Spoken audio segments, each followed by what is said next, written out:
pored Đorđeta. Nisam više onaj čovek od pre, Emir Habibović. Đorđe kaže da mu je uzor Šaban Šaulić. Što nije pevao Šabana nešto? Pa eto, tako se desilo sada. Možda će u sledećem. Bože zdravlja da prođe pa ćemo ga čuti.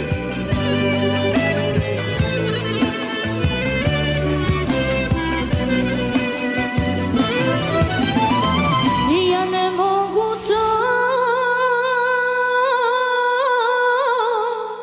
da sa tobom prođem ponovo. A nema kad se rodi, on se rodi, brat. Rodi se. Pravim ja da me duša nije bolela.